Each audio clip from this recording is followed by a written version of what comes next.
자, 건강보험 이론 및 실무 9주차 수업을 시작하도록 하겠습니다. 교재로는 챕터 2장에 챕터 2의 요양급여 체계 부분을 볼 거고요. 요양급여 체계 부분에서 교과서는 31페이지부터 51페이지까지 학습을 하도록 하겠습니다. 자, 교과서를 보면서 수업을 들어주시기 바랍니다. 자, 핵심 목표는요, 보험급여의 범위를 이해하고 설명할 수 있다. 네. 그래서 우리가 보험급여라는 말이 뭐냐면, 우리가 건강보험 보장 안에 들어가는 서비스 항목의 범위를 이해하고 설명할 수 있다. 또 보험급여의 종류를 구분하여 설명할 수 있다. 또 각 보험 유형별 요양급여의 절차를 이해하고 설명할 수 있다. 1단계, 2단계 이런 걸 얘기를 하는 거죠. 자, 우리 이런 내용들이요 다 앞에서 국민건강보험법에서 한 번씩은 다 언급이 되었던 내용들입니다. 그래서 이 내용을 다시 한번 교과서로 정리를 하면서 수업을 진행을 할게요. 자, 4번은 본인 일부 부담금 산정 특례 제도를 설명할 수 있다.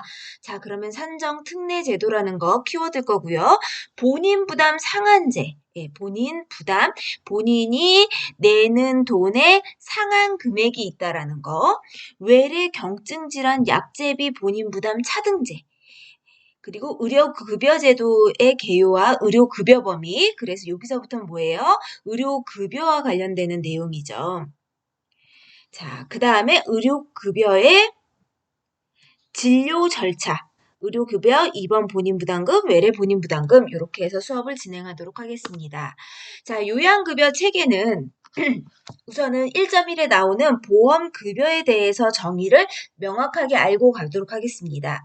자, 가입자 및 피부양자의 그러니까 뭐예요? 건강보험 가입자 그리고 건강보험 가입자의 피부양자 직장가입자가 있다면 직장가입자의 가족, 또 우리 세대주가 지역가입자라면 지역가입자의 가족, 질병 부상에 대한 진단, 어떤 질병이 걸려서 진단을 하게 됐다, 치료를 하게 됐다, 재활을 하게 됐다, 출산을 하게 됐다, 또는 예방, 건강 증진에 대하여 법령이 정하는 바에 따라 공단이 현물이라고 하면은 서비스로 제공이 되는 거를 얘기를 하고요. 현금이라고 하면은 돈으로 지불되는 걸 얘기를 합니다. 그렇지만 우리나라는 병원에 갔을 때 대부분 현물로 제공이 되고 있습니다. 그러면 우리가 표에 나오는 그림을 한번 보도록 할게요. 표에서 뭐라고 돼 있냐면 보험급여 종류라고 해서요. 보험급여에는 현물급여와 현금급여로 나누어진다. 그래서 현물급여 같은 경우는 의료 서비스라고 얘기를 하시면 되고요. 우리가 병원에 갔을 때 진찰받고 검사받고 약제하고 치료제로 처치 수술 이런 우리 병원에 갔을 때 일반적으로 하는 의료 서비스 행위들은요. 우리는 가가지고 본인 부담금만 돈을 내고요. 나머지의 금액에 대해서는 공단이 의료기관에 지급을 하는 제3자 지불 방식을 취하고 있습니다. 그렇죠. 이거 우리 배웠었죠. 그렇기 때문에 요양급여, 그 다음에 건강검진 같은 경우에는, 여러분들도 지금 해보셨을 텐데요. 영유아 검진이 있고요. 그리고 일반 건강검진이 있고, 암검진 같은 것들이 있습니다. 이런 검진을요, 질병에 왜 해주냐? 그냥 아파서 병원에 왔더니 입원 일수도 길어지고요. 그러다 보니까 병원비도 많아지는 거예요. 그래서 나라에서 질병의 조기 발견하고 조기 치료를 하면은 이렇게 건강보험으로 많이 쓰여야 될 돈을 감소시킬 수가 있다. 증가하는 의료비를 멈출 수가 있다라고 봐서 이 제도를 사용을 하고 있습니다. 그래서 건강검진에 나라가 급여를 해주고 있죠. 자, 현금급여라고 하면은요, 요양비, 라고 해서요. 요양기관이 없는 곳이라든지 요양기관이 아닌 곳에서 진료를 했다. 아니면은 우리가 집에서 출산을 했다. 이런 경우에는요. 병원에 갔으면 이런 서비스를 받았을 거 아니에요. 우리가 세금을 냈기 때문에. 근데 그렇지 않았어요. 그러면은 현금으로 지급을 해주고 있습니다. 이 내용에 대해서는 뭐 여기에 가정산소치료, 당뇨, 소모성 재료라고 나와 있는데요. 이 뒤에 가서 한번 보도록 하겠습니다. 부가급여, 법정급여 외에 이런 급여 외에 우리가 임신 출산 진료비라는 게 만들어졌죠. 요게 이제 2008년 12월 정도에 만들어졌을 거예요. 그래서 임신 출산 진료비라는 게요. 임신한 여성들이요. 등록을 하게 되면은 임신 기간부터 해서 영유아 1세까지 쓸 수 있는 행복카드라는 걸 지급을 해줍니다. 지금 현재는요. 아기가 한 명이다. 아기를 한 명을 임신을 했다 하면은 60만 원, 쌍둥이 임신했다 하면은 100만 원을 지급을 해주고 있습니다. 이런 제도가 나오기 시작하는 거는 우리나라는 무슨 나라? 저출산 국가. 그러다 보니까 나라에서 아기를 낳고 기르는 게 너무 비용이 많이 드는구나.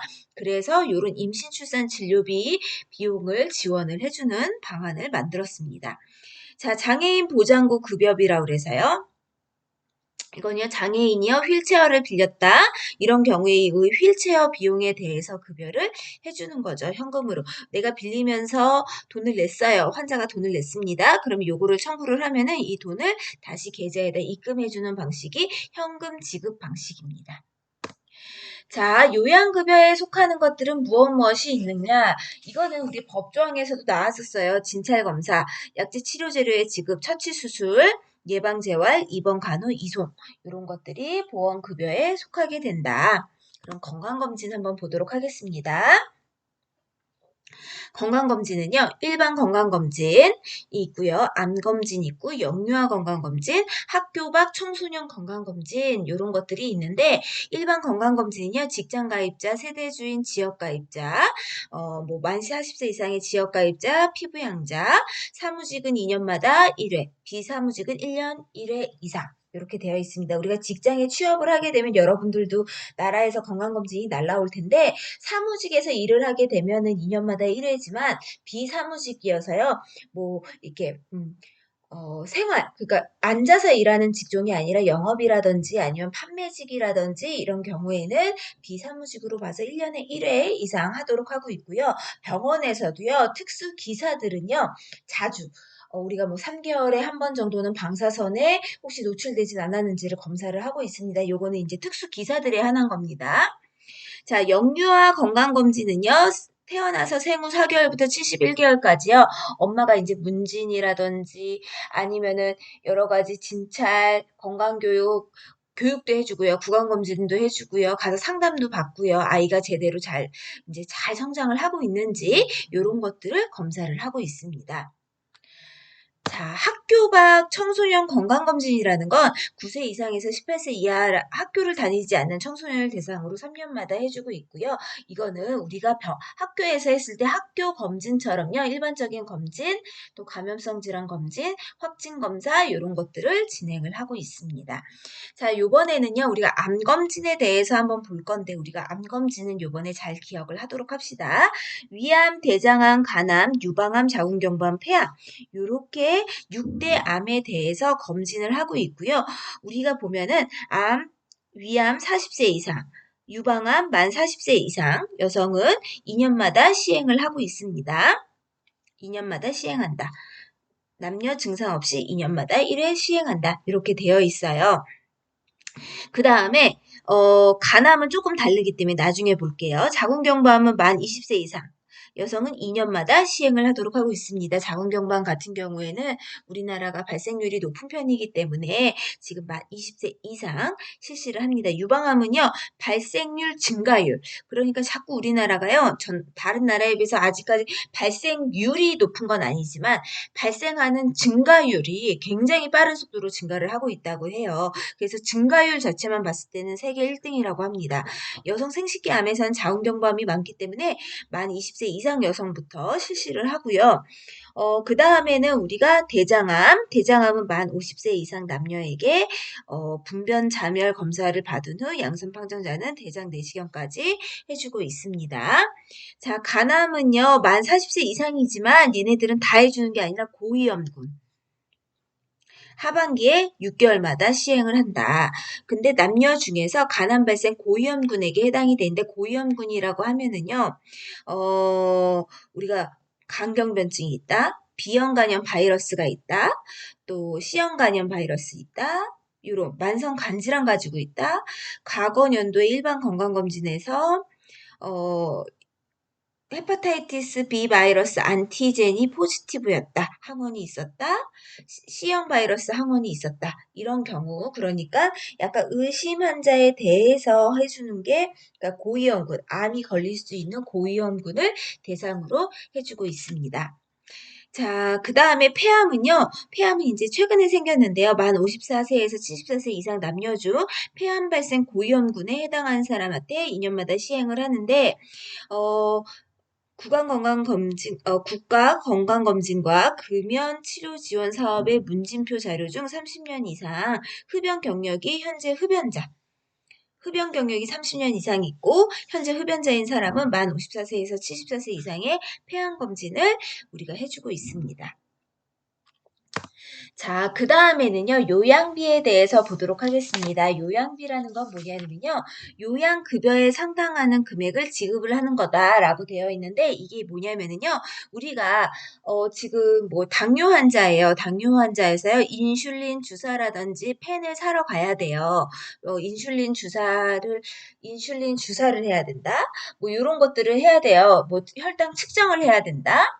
뭐 이런 경우에 뭐 바늘을 사야 된다, 펜을 사야 된다 여러 가지 이유가 있을 텐데요. 이런 경우에 이 비용을 내가 의료기상에 가서 사고 그 비용에 대한 영수증을 청구를 하면 요양비를 지급을 하고 있습니다. 자, 출산비 같은 경우에는 출산 장소가 아닌 곳, 병원이 아닌 곳에서 아이를 낳았다 이런 경우에는 25만 원을 지급을 해주고 있습니다. 그래서 환자 등록 및 지급 절차를 보면 환자를 등록을 해요. 환자가 나는 이런 만성질환을 가지고 있고 당뇨 환자이고 뭐 이런 것들을 등록을 하게 되면은 등록 신청서를 제출을 하고요. 처방전을 발행을 해서 소모성 재료를 구입한 다음에 다시 요양비를 청구를 하면 이게 이제 돈이 들어오게 되는 거죠. 이런 절차로 이루어지게 됩니다. 자, 장애인 보장구 급여비라고 그래서요. 장애인 복지법에 따라 등록한 장애인인 가입자가 보장구를 구입할 경우 보장구별 기준금액 한도 내에서 구입금액의 90%를 장애인 보장구 급여비로 지급하여 장애인의 부담을 덜어주는 제도이다. 내가 휠체어를 빌렸다. 전동 스쿠터를 빌렸다. 10만 원이다. 9만 원까지 다시 돌려준다는 얘기죠. 그래서 장애인들이 뭐예요? 일상생활을 하기도 어렵고 경제활동을 하는 것이 다른 사람에 비해서 조금 낮을 수가 있겠죠. 그럼 아니면은 그 비용을 버는 게 조금 낮을 수가 있기 때문에 그런 부담을 덜어주기 위해서 이런 대여하는 비용에 대해서 나라에서 또 지원을 해주는 겁니다. 자, 그 다음에는 국민행복카드 아까 얘기를 했죠. 임신, 출산, 진료비 지원으로 임신 1회당 60만 원인데요. 쌍둥이 임신하면 100만 원을 주고 있습니다. 그래서 요 금액은요, 계속 조금씩 올라요. 물가 상승률에 따라서 올리고요. 처음에 시작했을 때는 30만 원으로 시작했던 게 지금 현재 요 정도 올랐다면은, 우리나라가 저출산 국가라는 게 굉장히 심각하기 때문에 우리가 1등 국가죠. 저출산 1등. 아이를 가장 적게 낳는 나라 중에 하나예요. 이 발표가 이제 가을쯤에 나요. 그래서 두 부부가 결혼을 해서요. 지금 현재 1.0 몇 명이에요. 그러니까 한 명 정도 낳고 있어요. 지금 현재. 근데 이게 0점대로 떨어졌다는 건 뭐예요? 성인 2명이 결혼을 해서 아이를 낳는 게 한 명 이하로 난다는 얘기예요. 그러니까 안 낳는 집도 굉장히 많아졌다라는 얘기인 거죠. 그래서 이 비용은 계속 물가 상승률에 따라서 조금씩 오르고 있습니다. 자, 여기까지가 요양급여를 하는 종류에 대해서 이제 공부를 했고요. 그 다음에는 급여 절차에 대해서 공부를 해보도록 하겠습니다. 급여 절차는요, 1단계는 요양급여와 2단계 요양급여로 구분을 한다라고 되어 있습니다. 이 얘기는 뭐냐면은요, 그래서 1단계 요양급여를 받은 후 2단계 요양급여로 간다. 자, 그림에서 잘 설명을 해주고 있는데, 우리가 지역 병원에 있는 의원이나 병원이나 종합병원은 1단계 진료에 속하게 됩니다. 그리고 상급 종합병원이라고 하면은 대학병원이 대부분이에요. 그래서 상급 종합병원으로 지정받은 병원을 얘기를 하고요. 20개 과목 이상의 전문 과목들이 있게 되고요. 대부분 희귀질환, 난치성 질환을 주로 보는 병원으로 지정을 하고 있습니다. 그럼 여러분들이 생각하는 뭐 아주대학병원, 뭐 서울대병원, 연세대학교 세브란스병원, 뭐 고려대학교 병원 이런 병원들은 다 상급종합병원에 들어가고 있고요. 우리나라는 한 43개 정도 운영을 하고 있습니다. 43개에서 44개가 왔다 갔다 해요. 그래서 이 정도의 상급종합병원이 있는데 여러분들도 봤을 때요. 상급종합병원은 딱 봐도요. 의리의리하잖아요. 너무 멋있고요. 그래서 이 병원에 가서 진료를 받고 싶지만 특히 드라마에서 많이 나오는 병원들이 상급종합병원이잖아요. 그런데 이런 병원 가서 진료를 받고 싶지만 이런 병원들에 너무 몰리면 어떻게 되겠어요? 지역에 있는 병원들이 어려워지겠죠? 그래서 요양급여 절차를 줬고요. 1단계 병원에서 진료를 받고 진료 소견서를 가지고 2단계로 이동하도록 법으로 지정을 해두고 있습니다. 자, 그런데 우리가 집 앞에 상급종합병원이 있어요. 그런데 굳이 1단계 요양급여를 갖다 가야 되냐? 대부분의 질환은 그렇게 가야 되지만 우리가 2단계 요양급여 2단계 의료기관에서 요양급여를 받을 수 있는 1단계 요양급여를 받은 후에 2단계 요양급여를 받아야 되는데 상급종합병원에서 1단계 요양급여를 받을 수 있는 경우가 있습니다. 언제냐? 응급환자. 그렇죠. 여러분들 봤을 때도요. 응급환자인 경우에는요. 빠르게 병원에 가는 게 좋잖아요. 그렇기 때문에 상급종합병원에서는 1단계에 대한 소견서 없이도 바로 1단계 요양급여를 시행을 할 수가 있고요. 아이가 막 나오려고 하는데 의원까지 가기에는 너무 시간이 걸려요. 그리고 밤에는 운영을 하지 않죠. 이런 경우에는 이제 분만의 경우 이것도 1단계 요양급여를 상급종합병원에서 받을 수가 있습니다. 그리고 치과에서 요양급여를 받는 경우가 나오고요. 치과 또 여기에 가정의학과 이 두 개는요. 상급종합병원이나 일반 의원급이나 똑같이 진료를 받을 수 있다라는 거고요. 4번은 장애인복지법 제32조에 따른 등록장애인 또는 단순 물리치료가 아닌 작업치료, 운동치료 등 재활치료가 필요하다고 인정되는 자가재활의학과에서 요양급여를 받는 경우라고 되어 있습니다. 이렇게 받는 경우에는요. 상급종합병원에 입원을 했었는데 이렇게 요양급여를 받게 됐다라고 하는 경우에는 지원을 해주는 거고요. 가정의학과 해주고 있고요. 당일 요양기관에서 근무하는 가입자, 그쵸? 이 직장에 다니는데 굳이 소견서 받아오는 게 아니라 여기에서 진료를 받게끔 해주고 있습니다. 또 혈우병 환자가 요양급여를 받는 경우. 자, 여러분들 헤모필리아 혈우병이라고 하면요. 피에 중독이 됐다라는 얘기인데 그 얘기가 무슨 얘기라면요. 우리가 내 몸속에서 어디가 출혈이 일어나도 지혈이 안 되는 상태. 그래서 내 몸속에 피가 자꾸 넘쳐 나올 수 있어서 여러 가지 빈혈도 유발할 수가 있고요. 기운이 떨어질 수도 있고요. 이런 혈우병 환자들은요. 얼굴도 굉장히 하얀 경우도 많고요. 그리고 굉장히 기운이 없죠. 그래서 이런 혈우병 환자한테도 2단계 급여를 받을 수 있게끔 해주고 있습니다.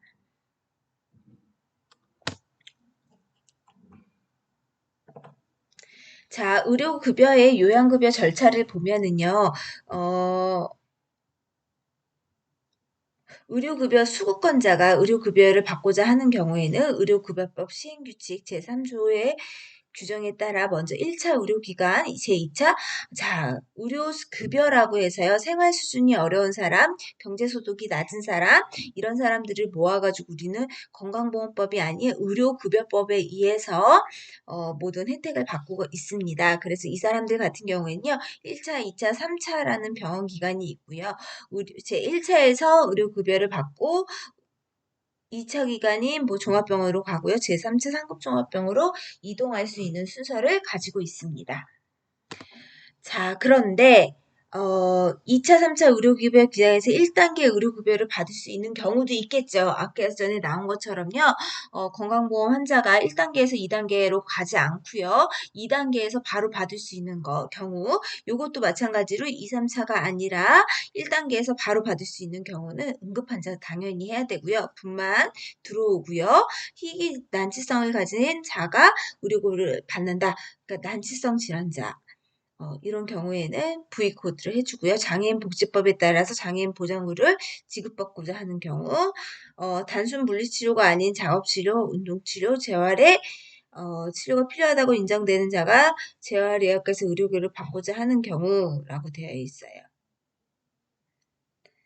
자, 그 다음에 한센병 환자가 의료급여를 받는 경우라고 되어 있습니다.